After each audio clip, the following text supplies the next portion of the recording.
Good morning. It's Monday in Manhattan. I'm Jared Wassinger with Jason Hilders. We're going to be talking to you today about the North Campus Corridor and the 0.3% sales tax initiative that's going to be on the ballot here on November 5th election. I do want to point out, too, that we're going to be doing a special edition of the Monday in Manhattan on Thursday, right around 11 a.m. as we normally do. And it's going to be a follow-up, Jason, to the public meeting regarding Aggieville that's going to be this Wednesday. You want to tell the folks a little bit about that so that they're familiar with what's going on? Yeah, this Wednesday, October 23rd at 5:30, we'll be at the Pavilion in City Park. We will have our consultants in town talking with the community in Aggieville about the parking garage, 12th Street designs, Laramie Street designs, and our parking management plan in Aggieville. Construction is anticipated to start next year. So we're in our final design phase for the garage and our streetscape projects. And this will be an opportunity for the public to weigh in on some of those concepts. We will be in front of the commission November 26th at a work session. This is the first public meeting with some finalized type concepts out there for the public to react to. So on Thursday, following that public meeting, for the public to kind of react to some of those images of the streetscape, landscaping, and things like that for Aggieville, we're going to go live and actually do something similar to what we're doing today, which will be a webinar feature where we'll actually jump to the screen and show you some of those images so that people watching the Facebook Live can react. We're going to take a quick pause and make sure the video is sharing. It looks like we might still be on that black screen that says City Hall. So see if we can switch off the video so you can. Can they hear us? They can hear you. Yeah. Okay. So let's try that here. There's a little bit of a delay. Spotlight video.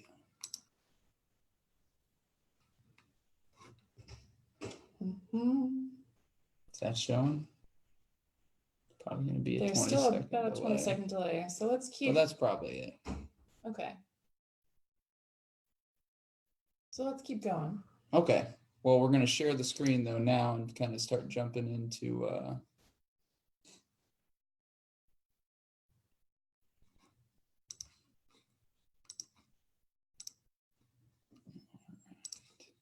hopefully this is showing up. If not, we'll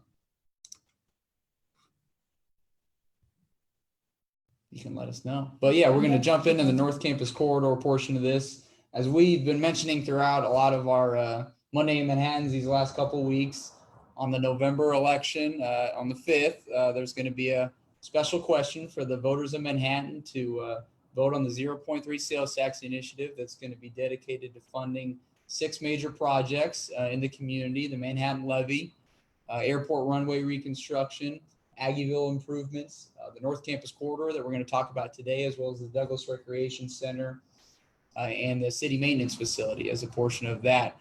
And all that information is on our website at cityofmhk.com/sales tax. But today we're going to really focus on the North Campus Corridor. We're going to go through a few slides, and then we're actually going to show you a fly-through video of the conceptual designs of the improvements that are going to be happening over the next 5 years.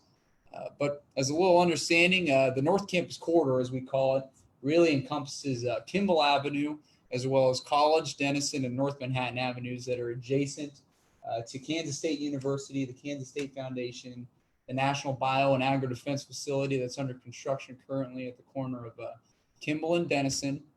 And this is one of the primary roadways throughout the community that individuals use to get to work. We have about 20,000 vehicles that are driving through the corridor daily, either going to and from work, accessing a lot of these areas like the hospital, the Manhattan Fire Department, the foundation building, the 2 foundation buildings actually, which have a lot of jobs, Kansas State, obviously, and then the future of NBAF. It's a narrowly designed, undersized roadway for all intents and purposes. It's about 4 lanes, not a lot of dedicated turn lanes or anything like that, kind of undersized intersections. So it's led to a lot of accidents over the last few years. As you can see the statistics here, from 2012 to 2018, over 214 crashes, which has led to quite a few injuries as well as 3 fatalities. And the last expansion of this corridor was over 25 years ago. And Jason, I believe this was Kimball Avenue was really formerly a county road back in the 60s. And then as the city expanded, it kind of, evolved over time. And we're getting to a point where it's about to exceed its capacity currently with these 20,000 vehicles. Yeah, well, the city annexed that property in the 90s, and as mentioned quite often, Denison and Kimball used to be a 4-way stop not that long ago. But it's a rural section of roadway, and clearly we have some safety improvements we'd like to make. We've got some intersections we'd like to improve upon and get to a point where we can encourage the growth and the development that both the foundation, the university, and athletics would like to see take place. And part of this is kind of preparing for that development that we were expecting. So if we waited until all of the new buildings were in place and everything was finished, what would that mean if we put this project off for 5-10 years? We have that same scenario in quite a few of the projects for the sales tax initiative. If you sit and wait, you typically just remain stagnant. Those opportunities don't come along. We argued this for years on our downtown redevelopment, not only with the mall being where it's at on Points Avenue, but our north and south redevelopment areas. Aggieville, North Campus Corridor, they're very similar, and that's why they take so long to accomplish. You can sit and talk about them for 5, 7, even 10 years sometimes as a community before you actually pull that trigger to make those improvements. In Manhattan, we have some really great history of actually pulling that trigger and taking that risk. There's risks associated with all investments like this. But when you have partners at the table who are making those improvements, investing, the university, athletics, and foundation are all making investments along this corridor, NBAF making an investment along this corridor, it should be sending signals to the community that this area is ripe and it's ready for that type of investment, which would then only spur and augment that future development as well. So the North Campus Corridor is really broken down into 13 phases.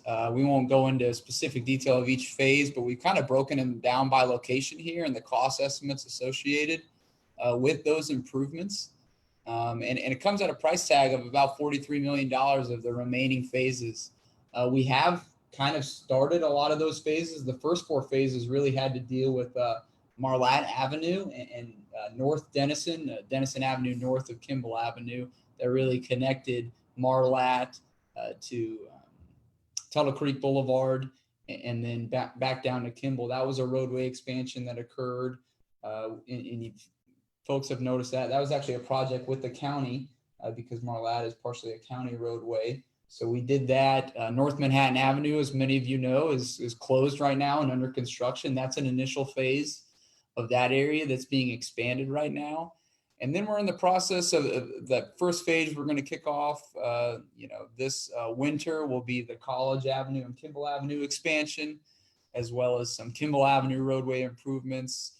And then hopefully gearing us towards when NBAF becomes operational around 2020, 2023, we're hoping to have that Kimball Avenue and Denison Avenue intersection ready to go for when NBAF becomes operational. We'll go through a lot of the scheduled improvements in the fly-through video, but really we're looking at widening roadways, adding protected turn lanes and protected medians to make it a safer corridor for people to go through. 10-foot multi-use pass for pedestrians and bicyclists to navigate the corridor. As we look at that total price tag of $43 million, internally, we've looked at it from a curb to curb perspective, which is basically the street, and then the improvements that are really outside the curb, from the curb to the sidewalk into the public right of way, grass, green space area. When you break those down and you just look curb to curb, the safety improvements, the widening, and the intersections themselves are around $20 million. There's about $23 million that is essentially back a curb, and that's really for the pedestrian, from a sidewalk perspective, lighting, streetscape, landscaping, and it offers you a perspective of just how much is going to be invested in both. And as we break down the financing, you'll see close to $17-18 million has been pledged towards improvements. And majority of this pledge is for those things that are really behind the curb. So this is the sidewalk area. This is where the signage and the beautification is going to take place. And you can see 10 million coming in from City University. These are sales tax generated on campus and through athletics. You have KDOT with a $4.2 million economic development grant. Athletics has put in $3 million. We still have some economic development revenue left over for our NBAF $5 million commitment. So you see, you add those up and you realize there's a gap that the city of Manhattan on this sheet has been identified at 25 million. So about 18 million of that is behind curb, and we roughly have $18 million behind curb that is there for those improvements. I get that $20 million, I guess my point being curb to curb is something the community is going to have to embrace at some point in the near future. And I make that comment because if you've lived in Manhattan and you've had your route closed like you did last summer, Kimball Avenue is aging, and the infrastructure underneath Kimball Avenue throughout its entire corridor stretch is lacking. There's not a good subgrade there. A lot of what's underneath our asphalt and concrete is just dirt. There's not a good sub base there, so it deteriorates in a quick manner. And where we have replaced asphalt and concrete, we've had to come back in with new bases. Several segments of Kimball have been under construction.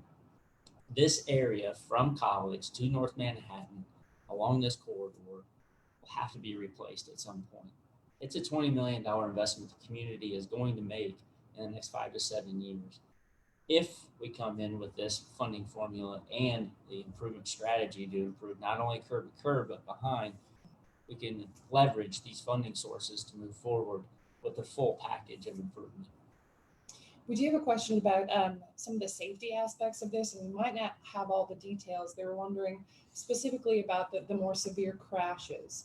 Can you talk about where along the corridor those are happening, or some of the safety concerns that exist now? So folks turning in and out of athletics, whether it's on the south side of the road or the ag on the north side of the road, don't have dedicated turn lanes. So a lot of times you have folks sitting out in the middle waiting to turn left, and they're getting rear-ended. You have folks who are turning right and are slowing down to make that turn and are getting rear-ended. That cross-traffic turn, that left-hand turn, either going south or going north, depending if you're east or westbound, is the most significant. And it's the scariest one when you're up there. It's an opportunity for those oncoming traffic for you to try to make that turn and get hit. Rear-end accidents are probably the highest that we're seeing on the corridor. And it's because somebody has stopped and multiple cars are backed up, and here comes somebody that's not expecting to stop that quickly, and they're making that rear end accident. And I know we had one just this summer that ended up running into the hospital because it was severe enough. So those accidents are occurring. It's helping in our applications to leverage funding that these accidents are occurring, because then the state, the federal government realize we have a safety issue. But locally, we subject our residents and our 20,000 cars a day to these types of conditions. And that's one aspect of the safety. The other I would point out is straightening of the curve. We're going to try to widen the lanes, create a median down the middle, and take away some of that anxiety as you go down Kimball next to NBAF where the road turns. We're going to try to create a much safer environment for the vehicle at that point too. We're going to start the fly-through video right now. And just to give you a perspective, especially where we're at, we're facing west on Kimball Avenue. We're just past North Manhattan Avenue, past the Meadowlark Retirement Facility. And this is really that curve that Jason's talking about, where if you've ever been heading down this very tight curve and you're hitting head-on traffic, it's very uncomfortable for drivers and can lead to a lot of accidents. So right as you see here, we're going to widen that roadway and then put a protected median in there. And then Jason, I'll kind of let you go through the fly-through video and let folks know where we're at. And if you want me to pause, I can go ahead and certainly do that. Sure.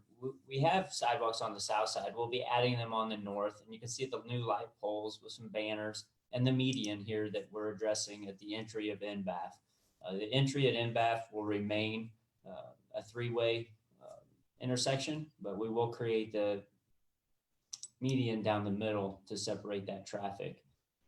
Here we come to Denison and Kimball. This is a widening of this intersection. You have double left-hand turn lanes, east and westbound. We have a new signals will come in. It'll make traffic heading north and south flow a lot more efficiently than it does today. People coming out of the foundation or coming into the community off Denison are struggling right now with that light. That light is on a string. It's not even a permanent light. We've tried to make some enhancements and improvements there just to move traffic, but it is lacking in infrastructure right now to be very efficient. Yep. And just so folks know, this is Manhattan Fire Department headquarters right here. You got the K-State Foundation buildings right here. And then this is the K-State rec fields and rec complex, just to give you an idea of where we're at as we approach the intersection. So we've got some gateway and entry features at all the intersections that will be enhancements. Each corner will have its own designated signage. There'll be a new fence put up adjacent to the rec fields, along with trees on both sides of the street, a median that is decorative with plantings. Again, the sidewalks on both sides of the street. This is a view as you now get into the pedestrian level on Kimball, as you get close to Bill Snyder Family Stadium and the rowing center. There'll be a new intersection at the rowing center. So it'll connect north and south through Grain Sciences. It'll become signalized. So it'll be an opportunity again for pedestrians to cross Kimball Avenue safely. We'll have a new bus drop zone in front of Veneer and the athletic complex. And it'll offer our pedestrians a safer movement there as well. This is College Avenue, and College is going to be improved primarily on the east side of the roadway with more landscaping, streetscape. The road will start to widen as you get closer to Kimball, and we'll add some dedicated turn lanes and create more of a pedestrian and vehicle efficient intersection. This is North Manhattan. As you're heading north, AIB would be on your right. The existing KSUIC and Kansas Department of Ag building would be on your left. We are widening that roadway today. It's under construction, and a lot of people are highly anticipating North Manhattan opening. We've pushed that back now till mid-November. So this next corridor is Denison Avenue as you're heading north, with Jardine on the left, Met on the right. And we will create a pedestrian environment here as well. And then obviously widen as you get to the MBAF site, just past Chester E. Peters, to create a much more urban flow for traffic and pedestrians in this area. And when you're saying pedestrians, you're also referring to bicycle traffic too as well, right? Yeah, two 10-foot wide paths in either direction should give that bicyclist an opportunity to get off the road and onto the path and share that with pedestrians in an ample proximity to the road and obviously to the corridor. We're getting a few more questions wanting specifics about the accidents and traffic violations that have happened in this area. So I just want to acknowledge that we'll probably follow up with that later because we don't have those figures right in front of us, but we will get to those questions in the comments after the video. And those questions were asked of us during our grant opportunities. So there is a lot of detail there that these were just obviously summaries of those. And as Jared mentioned, it's been over a 6 or 7 year period that we gathered a lot of that information. Yeah, that crash data was from 2012 to 2018. As I mentioned earlier, and you may have missed that slide, but it's resulted in 214 crashes. So that could be vehicle-to-vehicle crashes, vehicle to pedestrian or bicyclist. That's resulted in 64 injuries over that stretch of time and 3 fatalities. And we have a lot of that information. It's actually broken down by each individual roadway segment, but that's a compilation of those North Manhattan Avenue, Kimball, Denison, and College, and adding all those numbers together over the years. Just made an improvement at Dickens and College recently. Just opened a new pedestrian signal there that we did have a fatality there. I think it was a year or 2 ago. So I know Brian Johnson, our city engineer, has been in touch with it was a former student employee for USDA that was using that intersection that was hit. And I know that facility and her family are very gracious for the improvement that's been made to prevent this from obviously occurring in the future. It's a very wide intersection, and a lot of the roadways we're dealing with are 5 and some are going to be 6 lanes here coming up. Our pedestrian infrastructure is not suited to handle that moving forward. So these improvements are very important, not only for the pedestrian, but for the vehicle as well. Vivian, do we have any other questions? Kind of about the construction process. One person would like to know about hiring local construction companies. And I think maybe we will be going through a bid process for all of this. Can you talk about how that works? Yeah, most, if not all of this will be our traditional design bid build. We have both BG and Schwab Eaton, local design firms under contract for this area. They are completing their work, and when we go to bid, we typically will stay in the bid process for all of these segments. Now, as Jared mentioned, there's 13 phases, so we're on 5 and 6 right now. So 7 through 13 will be moving forward in the future. And as each of those goes out for bid, we'll look for local companies, obviously, to participate, as well as regional companies. Some of these projects are very large in scale and scope, so there's a lot of work right now, and people are busy. We experienced a time where we didn't want to go out for bid because we weren't getting any bids, and only those who were bidding very high because they were very busy. So I don't think there's a shortage of work, but these clearly will be out there for our local contractors to bid on as well.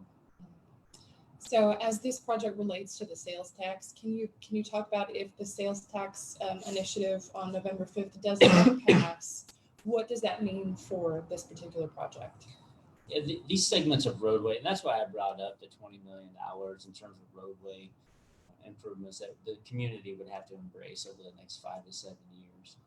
We're getting a lot of the investment from the university, from KDOT, and from other sources because of the whole package and the whole investment. So the city university funds clearly had a vision as to why they dedicated the $10 million. Athletics clearly is part of the vision. If we start scaling these things back and taking out the amenities that the university athletics would like to see, then I'm not sure we have their dedication and their investment. If we're just dealing curb to curb, that $20 million will be back for the community to wrestle with in terms of when the timing and the investment for that would actually take place. By leveraging these dollars, we feel like we're creating a better product for the community and taking care of the infrastructure needs that we know we're going to have in the near term. There's also grant opportunities. Jared has done a great job in putting together applications to the federal government and the state government. We have a $22 million grant that we're out for from the feds. We have a $13 million grant we're out for from the state. We're constantly looking for other ways to help fund this. We don't want to put this all on the back of the taxpayers locally because we see this as a global campus in terms of food and agriculture and animal health. It's an opportunity for us to obviously grow and bring in a lot of industry. But if we can look to the state and federal governments because it is such a good story to have them assist, we'll absolutely do that. And we want to try to shorten and shrink that local participation just as much as we possibly can. And then talking about growth in the community, I know this is a larger conversation that we could take a long time, but in terms of kind of our unique position in Kansas, is some communities are shrinking and kind of fighting for survival, that we have this unique position of having some growth come to community. Can you talk about that a little bit? Yeah, and I think some of it is we have to recognize we're in a Power 5 conference from a national perspective. So a Power 5 conference is the Big 12. Being a member of the Big 12 allows Manhattan and Kansas State University to share in revenue that is being distributed all across this country. If by chance we were to fall out of a Power 5 conference, the university would look and feel a lot different than it does today. Our athletic program would look and feel a lot different than it does today. Remaining competitive in that industry should be important for this community. In addition, we've got opportunities because of the university to grow our own in terms of local businesses and regional type and national type businesses that want to be close to the campus, the vet school, and other things and BAF and other things that are occurring at the university. We feed off each other. And if Manhattan can become more attractive, then that brings people in to work and invest in Kansas State University. As they work and invest in Kansas State University, obviously the community benefits as well. I mean, the community is just very fortunate, I think, to have been selected for the National Bio and Agro Defense Facility that's being under construction right now. We've been talking about it as a community for a long time. A $1.2 billion facility that's, once it's operating, is going to have about 300 or so federal jobs in that laboratory.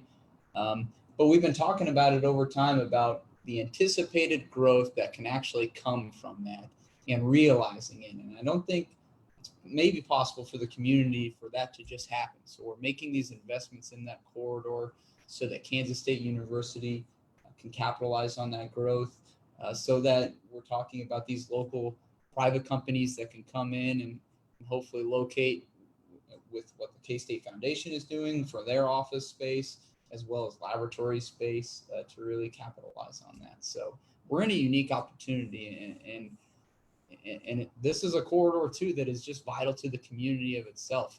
This isn't just the 7 home games a year. We got 20,000 vehicles, as we were talking about, driving through this corridor daily to get to work, to get to school, and to live in this community. So it's very important, as it connects Seth Child, which is Kansas Highway 113, to Tuttle Creek Boulevard, which is US Highway 24. So there's a lot of activity that serves this region.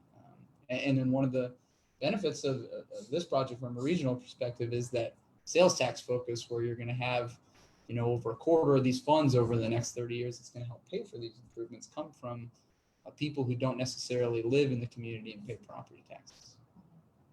Okay, well, thank you guys so much.